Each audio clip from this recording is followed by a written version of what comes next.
Around Ireland, I think it's fair to say that there are lots of end-of-life vehicles. These would be cars or trucks or lorries that no longer are able to do the business of being a vehicle.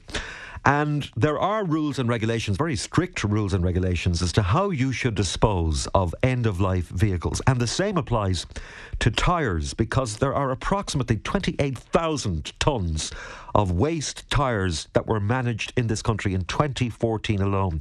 28,000 tonnes. That's a lot of tyres. And of those, 44% were recycled and 36% were used as a fuel. So they have a value in the recycling mechanism. I'm joined this morning by Fiona McCoole, who is from the Office of Environmental Sustainability.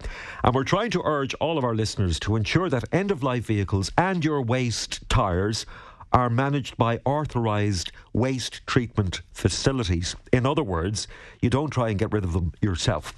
First of all, Fiona, good morning and thanks for joining us. Morning, Tommy. Thank you. Let's talk about the end-of-life vehicles first. You travel the highways and the byways and you often see a kind of a very sad-looking vehicle parked at the side of a house that you know has gone past its sell-by date and it's just sitting there. There are particular things you have to do in this instance rather than just leave them sit at the side of your house. Yes, if you're the registered owner of a vehicle, you have a legal responsibility to make sure that it goes to an authorised treatment facility for depollution and recycling at the end of its life. So I suppose I know people maybe hold on to cars, but there's the risk that the hazardous materials that are in them, like the waste oils and the fuel, might leak out and then contaminate the soil underneath them. So the best thing to do is to bring them to these authorised treatment facilities. There's a network of about 160 of them around the country, and they're the facilities that are permitted by local authorities to correctly treat those vehicles. So what they do is they take them in, they drain out the fuel oil, they drain out the waste oil, they take out the lead acid batteries, which are hazardous. All of those oils and fuels are hazardous.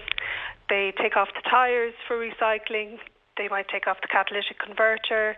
Then they drain any air conditioning fluids that are in it, which would have an impact on the environment if they were released into the environment. And they take off plastic bumpers, perhaps the glass, and then the metal hulk that's left is about 70-75% of your car is metal, and that's perfectly recyclable. So that goes to a metal shredder where the metal is recycled, and then there might be some post-shredder, like whatever residue is left from the foam of the seats or whatever glass or plastics are left, they can be recycled as well.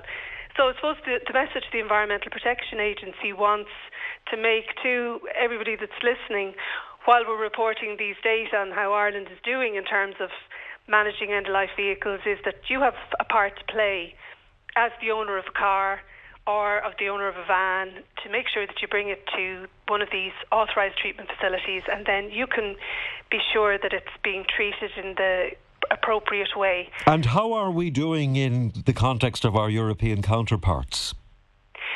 Well, we've met the target for 2014. Okay. But one of the problems is that what's inevitable with the European directives is that they bring in stricter targets once countries come up to a certain standard.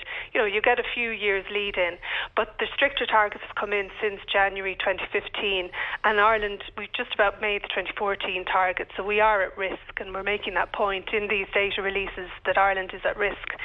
So the part that consumers can play is to make sure to bring their vehicles to these authorised treatment facilities. Excuse my naivety here, if you don't mind, Fiona, but do you have to pay the authorised treatment facility to come and collect, or can you actually bring it to them? And if you do you still have to pay something? Yeah, no, that's a very good point. It's free of charge if you bring a vehicle that's pretty much complete, like that it's not missing engine, transmission, major parts, and that it's clean, that you don't have bags of rubbish in it. So the ATFs, the authorised treatment facilities, are legally obliged to take it from you free of charge. Now, there might be a small collection fee if they have to come to your house to collect it, depending on where they are. And if you want to find out where your closest one is, you could ring your local authority and they'd be able to tell you who's permitted in your area. But if you've got the internet, you'd be able to do a simple search for local authority waste facility permit, and you can search by your county. Okay, or if you log in, Google in authorised treatment facilities, Mayo, Sligo, Galway, Roscommon, whatever it might be, the full list will come up there. Yeah, and if people are bamboozled by the list of options that come up, I'd advise you ring your local authority environment section and they'd be able to help you straight away, tell you who they are. Like I just did a quick search this morning and in Mayo there's approximately 6. Okay. I didn't search for the other, catchment area for your listeners, but there should be one in a town near you. You mentioned that provided the car is relatively intact, the authorised treatment facility will take it, because sometimes people, when they have these end-of-life vehicles, they might have bought another model of the same car and they've been using it to get parts out of the old one. So in that case, what would happen? Well, I think you'd probably have to talk to the authorised treatment facility to, I'm sorry, I wouldn't be able to answer that one. I'm not sure. Yeah, it would depend. It would depend on how much was taken out of it, I assume. Yeah, exactly. But I mean, if it's side mirrors or something like that, front lights, it mightn't be, as significant as an engine being taken off and all the tyres or something like that. Because so all of those things have a value to the facility that's taking them in, who can send them for recycling, or the metal has a value. So. Yeah. Speaking of value, another thing I suppose that is of value, particularly to farmers, Fiona, is used tyres, because as you drive the countryside, you'll see where there's silage pits. An awful lot of used tyres being used by the farmers to keep the plastic intact. Any problems with that? No, there is provision under the current tyre regulations for farmers to have a certain amount of used tyres for exactly the purpose you were describing. Now, there are new tyre regulations due to come in sometime this year, and as part of that, repack end-of-life tyres is going to be the new tyre compliance scheme. People might be familiar with repack because they're already the packaging compliance scheme. Packaging recycling has been happening since about 1994 in Ireland. So there'll be a tyre collection scheme and tyre management scheme will be under repack. But I don't see that situation with farmers changing. It'll just be that there'll be good management of where tyres go and where they are at any given time, so that we have a good national picture of where tyres are put on the market and where waste tyres are arising and where they're going. Yeah. And one thing I suppose would be to be aware of like waste tyres can hold stagnant water. So, if your tyre's in a place maybe where rats might be, just be conscious of things like Weil's disease, which is very, serious illness that, if you're moving waste tyres that have been in an area where you think that there might be rat activity, make sure you're wearing gloves, or just be aware of the health hazards around that. All right, lots of questions coming in, which is great to see that at least people are engaging, Fiona, in this whole thing. What about tractors? Will these companies, these treatment facilities, will they take tractors, do you know? Well, the end-of-life vehicles, these regulations that we have targets for, are for cars that can accommodate up to 8 passengers plus a driver, and vans that would be up to 3.5 tons of weight. So lorries and tractors and that are outside the ELV regulations, so it wouldn't be a case that you could bring your tractor to an ATF and have no charge.